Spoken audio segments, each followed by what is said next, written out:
Hello everyone, welcome to my channel educational hub. आज मैं आपको इस वीडियो में हर्षन चेज एक्सपेरिमेंट एक्सप्लेन करूंगी, जो बहुत ही इम्पॉर्टेंट एक्सपेरिमेंट है और इस पर आपके एग्ज़ाम्स में नोट बनाने को भी आ सकता है।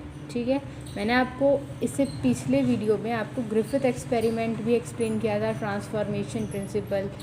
ये जो है हर्षन चेज एक्सपेरिमेंट, ये डीएनए जेनेटिक मटेरियल है या नहीं, उसको इसको प्रूव करने के लिए अल्फ्रेड हर्शे और मराठा चेज ने एक एक्सपेरिमेंट कंडक्ट किया था 1952 में, और उन्हीं के नाम पर इस एक्सपेरिमेंट का जो नाम है वो हर्शे एंड चेज एक्सपेरिमेंट रखा गया।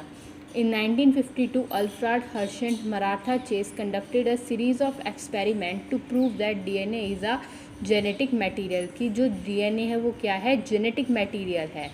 ठीक है, अब आपको इसमें क्या क्या मेजर रिक्वायरमेंट क्या है। सबसे पहले आपको बैक्टीरियोफाज चाहिए, तो आपको ये पता होना चाहिए बैक्टीरियोफाज क्या होता है। आप सबने वायरस वाला चैप्टर तो पढ़ा ही है। तो बैक्टीरियोफाज क्या होता है, वो वायरस जो क्या करता है, ई कोलाई को या बैक्टीरिया को मतलब इन्फेक्ट करता है। यानी वो वायरस जो क्या करता है, किसको इन्फेक्ट करता है, बैक्टीरिया को इन्फेक्ट करता है। हम बैक्टीरियोफाज को हम क्या बोलते हैं, एंटेरोबैक्टीन फेज भी बोलते हैं। T2 belong to group 1 bacteriophage, और ये कौन से बैक्टीरियोफेज को, ग्रुप 1 बैक्टीरियोफेज को बिलोंग करता है। अब आप सब जानते हैं कि जो वायरस होता है उसका आउटर पार्ट में प्रोटीन कोटेड हेड होता है। ठीक है, जो उसका हेड होता है उसमें प्रोटीन पार्ट होता है, और जो उसका इनर ये वाला जो मटेरियल डीएनए होता है उसमें उसका क्या होता है, जेनेटिक मटेरियल होता है। A protein coated head contain genetic material collar and tail. ये इसका हेड है, इसमें प्रोटीन पार्ट है, इसका डीएनए, इसमें जेनेटिक मटेरियल होता है, और ये इसकी टेल है, ये बेसल फाइबर है। यहाँ से कुछ फाइबर प्रोजेक्शन अराइज होते हैं टेल के नीचे से, उसे हम बेसल फाइबर बोलते हैं। बेस प्लेट यानी जो उसको वो प्लेट जो उसको बेस प्रोवाइड कर रही है। ठीक है, तो ये कुछ उसका एक रफली स्ट्रक्चर से मैंने आपको बता दिया कि इस टाइप से बैक्टीरियोफाज होता है। ये इनका रिक्वायरमेंट है कि वो क्या करेंगे कि इकोलाई में इन्फेक्ट कराते हैं, इसलिए हमें T2 बैक्टीरियोफाज की रिक्वायरमेंट है। तो मैंने आपको बता दिया रिक्वायरमेंट में बैक्टीरियोफाज। अब इसका प्रिंसिपल क्या है, जो डीएनए होता है उसमें क्या होता है, फॉस्फोरस होता है बट नॉट सल्फर। ये तो आप सभी जानते हैं कि डीएनए न्यूक्लियोटाइड से मिलके बना होता है। न्यूक्लियोटाइड में क्या आता है, पेंटोज शुगर, 5 नाइट्रोजन वो न्यूक्लियोटाइड से मिलके बना होता है। इसमें पेंटोज शुगर, फॉस्फेट ग्रुप और नाइट्रोजिनस बेस होता है। ठीक है, तो फॉस्फोरस, पेंटोज शुगर ये सब हैं। तो डीएनए में क्या होता है, फॉस्फोरस होता है बट सल्फ़र नहीं होता। लेकिन इसके उल्टा होता है प्रोटीन। प्रोटीन में सल्फ़र होता है लेकिन उसमें क्या नहीं होता, उसमें फॉस्फोरस नहीं होता, हार्डली ही फॉस्फोरस प्रेजेंट होता है। तो protein contain sulphur but not phosphorus, उसमें फॉस्फोरस नहीं होता है। ठीक है, तो डीएनए कंटेन फॉस्फोरस, डीएनए में फॉस्फोरस होता है, सल्फ़र नहीं होता। Protein contain sulphur, protein contain sulphur but hardly phosphorus. ठीक है, करता ही नहीं है। अब इसके स्टेप्स ऑफ एक्सपेरिमेंट की कैसे कैसे उन दोनों साइंटिस्ट ने इस एक्सपेरिमेंट को कंडक्ट किया। तो सबसे पहले इन्होंने रेडियो एक्टिव लेवलिंग करी बैक्टीरियोफाज की, फिर इन्फेक्शन, फिर ब्लेंडिंग, फिर सेंट्रीफ्यूगेशन। तो सबसे पहले मैं आपको बताऊंगी रेडियो एक्टिव लेवलिंग। देखो, radio active labelling of bacteriophage, इन्होंने क्या, उनको पता था कि वायरस में प्रोटीन पार्ट होता है और डीएनए जेनेटिक मटेरियल होता है। तो अब इन्होंने क्या किया, इन बैक्टीरिया को 2 बैच में इंक्यूबेट कराया, या आप उसको बोल सकते हो सिमिलरली कि उन्होंने ग्रो कराया। एक S35 वाले में, एक P32 में। एक सल्फ़र लिया, 2 एलिमेंटल आइसोटोप लिए, P32 S35। तो उन्होंने क्या कराया, सबसे पहले इस रेडियो एक्टिव सल्फ़र में ग्रो कराया इसको। S35 is use to label protein because sulphur is protein structural element, protein present होगा बट डीएनए एब्सेंट। जो उसमें उन्होंने ई कोलाई को ग्रो कराया सल्फ़र वाले में, उसमें देखा कि प्रोटीन रेडियो एक्टिव था, क्योंकि सल्फ़र प्रोटीन का ही पार्ट होता है, इसीलिए वो उसमें रेडियो एक्टिव था। डीएनए नहीं होता है, सल्फ़र में डीएनए नहीं होगा, तो इसलिए वो रेडियो एक्टिव नहीं था। जो प्रोटीन वाला पार्ट था वो रेडियो एक्टिव था। अब P32 के केस में उन्होंने क्या देखा, P32 is use to label DNA because phosphorus is present in DNA. अब वहाँ पर जो था डीएनए रेडियो एक्टिव था, प्रोटीन रेडियो एक्टिव नहीं था, क्योंकि जो डीएनए होता है डीएनए में फास्फोरस प्रेजेंट होता है, इस वजह से जो फास्फोरस था, जो डीएनए था, वो रेडियो एक्टिव था।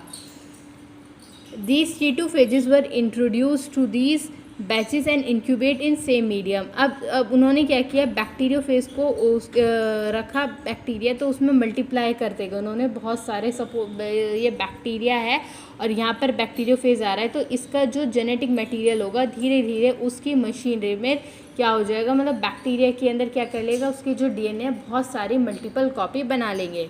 The progeny of bacteriophage contain radioactive isotope in their protein और DNA structure। अब मैं आपको बताती हूँ इन्फेक्शन। अब जो रेडियो एक्टिविटी लेबल बैक्टीरियोफेज था, उसके बाद उन्होंने क्या किया, सैंपल्स को सेपरेट कर लिया था। The radioactivity label bacteriophage were then allowed to infect separate samples of non radioactive E coli culture in 2 batches. अब उन्होंने उसको क्या किया, 2 बैचेज में उन्होंने उसको इन्फेक्ट किया, फिर ब्लेंडिंग करी। ब्लेंडिंग में क्या होता है कि मतलब रिमूव करना है, destruction of phase from bacteria, bacteria से उस फाज को क्या कर रहे थे, रिमूव करना, दैट इज़ कॉल्ड ब्लेंडिंग। और ये प्रोसेस किस वे हो रहा था, ब्लेंडिंग प्रोसेस से। फिर सेंट्रीफ्यूगेशन किया।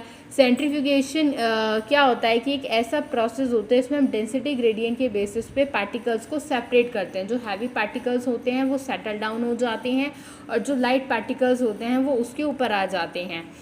हैवी पार्टिकल्स तो जो वो होते हैं पैलेट में मिलेंगे, से बैक्टीरियल सेल थी, और जो लाइटर पार्टिकल थे वो ऊपर मिलेंगे, सुपरनेटेंट बोलते हैं।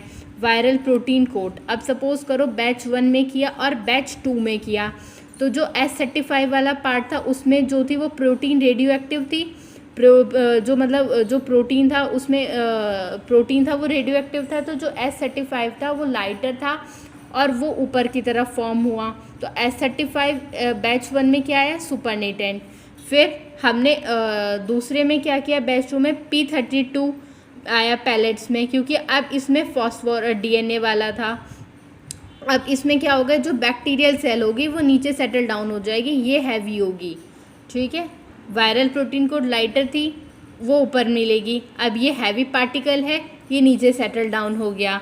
तो all phases of batch 2 show radio activity while batch 1 did not show radio activity. Batch 2 ने इसने रेडियो एक्टिविटी शो करी थी, इसने रेडियो एक्टिविटी नहीं शो करी थी, क्योंकि इसके पास सल्फ़र के पास क्या था, प्रोटीन था, इसमें डीएनए नहीं था। लेकिन इसमें क्या था, डीएनए था, इसलिए ये रेडियो एक्टिविटी शो कर रहा था। बैच 2 ने रेडियो एक्टिविटी शो करी। अब इसके उसमें देखते हैं कंक्लूजन में देखा कि जो वायरल प्रोटीन होता है remain outside the cell, viral DNA is inject into the host cell, it is responsible for the production of progeny. तो देखो ट्रांसफॉर्मेशन के टाइम पे जो वायरल प्रोटीन होती है वो उसके आउटर साइड में ही प्रेजेंट होती है, लेकिन जो डीएनए होता है, जो उसका इनर मटेरियल होता है, डीएनए का एक जेनेटिक मटेरियल होता है जो पेरेंट से उनकी ऑफस्प्रिंग में जाता है, ठीक है। तो वो उसमें एट द टाइम उस टाइम पे वो क्या होता है कि वायरल प्रोटीन तो ऐसा ही रहता है, लेकिन जो डीएनए जेनेटिक मटेरियल होता है वही ट्रांसफ़र होता है।